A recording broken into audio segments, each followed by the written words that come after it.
35, I think it's like 2.4 or something like that. But at the 210, it's like 3.5. So it doesn't sound like a lot, but that's actually quite a bit. And so I noticed it's a lot dimmer and a lot softer. Now I was using that with film body, and I need to like do some experimentation with it because it's also a macro. But I need to but I want to throw it on my Sony and see if I can tweak around a little bit and use it. But anyway, yeah. There was another thing I was going to say. Oh, lenses. This is really interesting. When I got that camera and I realized that, that Sony, and I realized, God, these lenses are fucking expensive.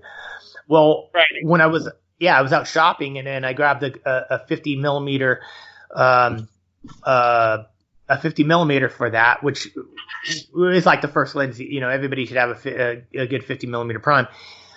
I'm looking at these lenses. I'm going, God, these are expensive. And the guy told me, oh, you can rent these. So what I realized is that you don't have to spend all that money on those freaking lenses. There should be a couple lenses that you should own because you're going to be using them all the time. But if you're planning on doing like a fashion shoot, and you're not exactly sure what's going on, you can rent any lens that you can rent a $5,000 lens for about $50 a day.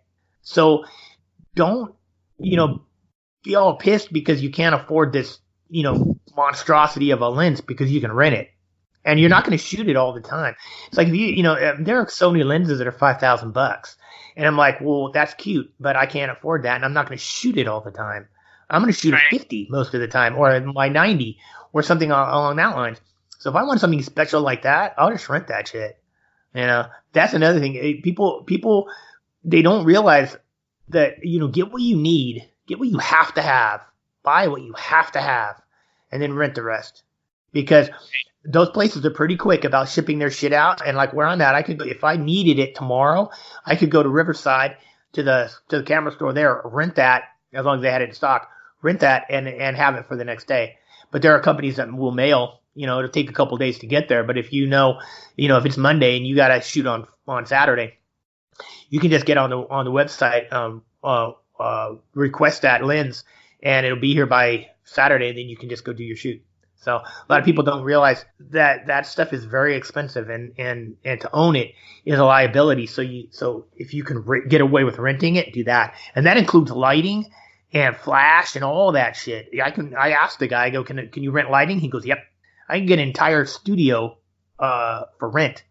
I don't have to buy a lot of stuff. I bought what I needed, and that's it. And I am going to buy, I think I'm going to buy one of those cameras, cause they got a 20 mil. And I'm like, okay, that looks pretty cool. So, I might get that. But, other than that, I'll just rent the rest of it. If you change your mind and you decide to get that full frame camera instead, you're still going to need to fork out for some glass. But renting is a good alternative to spending all that money on glass that you may or may not ever use. Like I tell you what, I've got 4 lenses sitting in my backpack, and 3 lenses, 1 lens on the camera, and 3 lenses in the pack. The thing is what I normally will do is I'll just put 1 lens on, and that's it, and I'll just shoot that lens. Usually 50 or 90, but you'll end up accumulating a bunch of glass that you're never going to use. So yeah, I mean, if you're a professional. I have a I gotta go with a little backstory just so you understand the full thing of what happened. Okay. When I first got my first digital DSLR, it didn't come with a lens, so I'd already paid $1,000 for the camera, which seems ridiculous now that I still have it, and it's like an 8.5. 8.5. Yeah, but at the time it was Well, all photography equipment was ungodly expensive. It wasn't a poor man's endeavor. It was crazy expensive. So and the lens I had from my SL, I just used the lens off my SLR because they were interchangeable, and that's when it clicked in my head that I was pretty much down the Canon road at this point. That I just unknowingly just became a Canon guy. So, but I was taking a picture of something, and it was their cheap kit lens. I think it's 18 to 55. Uh-huh. But I was taking a picture with the camera, and I had set the tripod up on top of something that made it very unstable, and the entire thing just went over and hit the floor. The lens went into about 600 pieces. Yeah. Let's put it this way: I got to see what the internal makings of the lens was. Yeah. Yeah. So I go, fuck.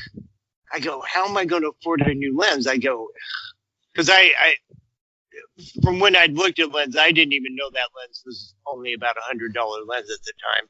So what I did is I went down to a pawn shop and I found a Canon SLR with a lens on it. I go, yeah, okay, well, and I had just gotten rid of my SLR like maybe a month before this had happened. I go, okay, well, crap, I don't really need another film camera because I'm kind of done with film. So I bought it for the lens, and I paid like $50. And the lens that was on it was a lens they didn't even make anymore. It was a 35 to 80, 4 to 5.6, I think it is.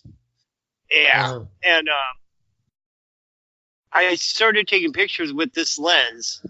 And I don't know if what kind of haze or anything that's on the lens. I mean, there's guys that are much better at looking at a lens and going, and that might be one of the reasons for it. This lens took such awesome pictures that I'm online right now on KH going, maybe I should pick up another one of those because this one's not in the greatest of shape. Yeah. But there again, like I said, first of all, you could buy 2 brand new lenses and then be nothing alike. Yeah. So slight differences in manufacturing change everything. I mean, you're talking also about the way, when you're talking about a series of glass intervals inside of it, any little difference is going to make a huge difference. Yeah. So, when we were talking about that, I said too that the way because if it's used now, if we're talking about new film, then yeah, but a lot of the lenses that I get are used and so they get rolled around and beat up, so everything picks up a little bit of its own character. Right. Yeah. But so yeah, I'll probably get another one of those, and that'll be my middle. My 35 to 80 will be my middle lens because I just like the way it takes pictures. And then because I've got the 17 to 20, so technically I'd be missing the 20 to 35, but I don't care. I don't ever hear of anyone going, I shot this at 42 millimeters. Yeah, that's exactly what I was just about to say. Some of those, that's just a range. I mean, it is just to give you a good range of vocal length. It's not any, nobody picks anything specific, So you can, I figure I got my 10 to 20, which will give me ultra wide, and 35 to 80 for, your 90% of anything you'd ever photograph. Yeah. And then I'll get the 70 to 200, which I'm looking at a used Canon one here, 2.8, and it's like $529. Okay. Yeah. Which isn't great, but that's cool. I mean, these are brand new for a cheap one in that focal range. I'm looking at $1,300. Yeah, see, that's where I'm at. Well, there was a guy doing a blog about Sony's, and he was talking about because of their mirrorless, you can adapt almost any lens to it, and he was saying that you can accumulate a set of lenses, of vintage manual lenses for like a couple $100, and you can get the full. You get what you need. So you spend the money on the body, and then you buy good glass, but it's manual, but it's good classic glass, and then you can just adapt to it. So yeah, that's it.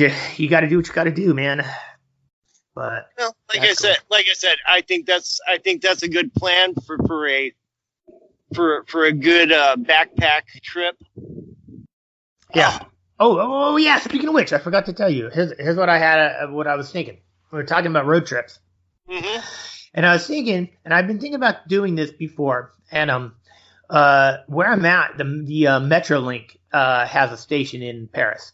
And so what I was thinking is that if we could figure out how to do it, I could get on the metro, right, and then pick you up halfway down the road, and then we would go into L.A., get off, go hang out all day in L.A. shooting friggin' whatever, hop back on, and then we would hop back on the metro and go home, and then we would just like document the whole damn thing, and then we could because like I have a Tascam 7 Mark II or some such shit like that. And then we could just like do that and then just put the whole damn thing on the podcast. And then that'd be a pretty cool road trip because, it'd be the whole big trip. And then we wouldn't have to like drive or anything like that. And then we wouldn't have to do that. We'd just hop on the Metrolink. And then we could see all the freaky people on the Metro. Dude, driving. That'd be a cool idea. About it. And my thing is when you're driving to the places, you'll always see something alongside the road you want to shoot. Yeah. Because it happens to me on a daily basis. I mean, I literally, and it sucks because let me tell you what happened last week.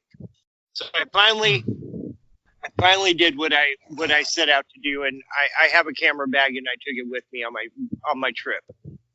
I was driving all the way. I drove pretty much from Van Nuys. I hit the 14 off the 5 right there, going up towards what's it called?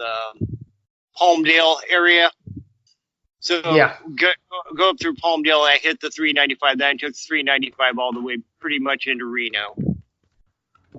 So there's a lot of stuff to see along there. I mean, a lot of mountains and shit like that. Yeah, I mean, basically you're driving through the High Sierras. You're driving along the ridge of the High Sierras. Right. So I drove my ass up to get up there on time. Now, my trip back was going to. When I got my load, it was 2:00, and I didn't have to deliver until 7 a.m. the next day. So I go, I'll drive my ass up there. On my trip back, I had to drive like 90 miles inward to Lovelock and pick up at 11 and then head back. But I didn't deliver till like 11 a.m. the next day of that day. So I go, what I'm going to do is I'm going to take my time going home. And if I see something I want to shoot, I'm going to stop and shoot. Mm-hmm. I go, okay, I this job already takes too much of my life as it is. Why not enjoy a little bit of it? Well, yeah. I get up there and they refuse the load. And I end up stuck in not Reno, but Sparks, which is a suburb of Reno, with nothing to shoot overnight. I'm like, this sucks. So next day they tell me to drive it home. And I go, oh, I'm like, cool. But they tell me this at 7 a.m. I've got 500 miles to drive, and it's got to be there by 6 p.m. No time to do nothing. I was so mad, dude. Oh, shit. I was like, I finally remembered to take the camera with me, and now I can't do anything with it. Yeah. Yeah, I can't tell you how many times I'm driving around doing whatever, and I see something, I'm like, damn, where's my fucking camera? Oh, yeah, I have this thing. I have this project that I've been doing kind of like off and on for a long time, and it's called Girls with Purple Hair. Because for some reason, I kept shooting these pictures of these women with purple hair. So I go, okay, well, that's cool. I'll do that, and then I'll put that in a project together. So I'm out and about, and I constantly see these women. Oh, they have purple hair,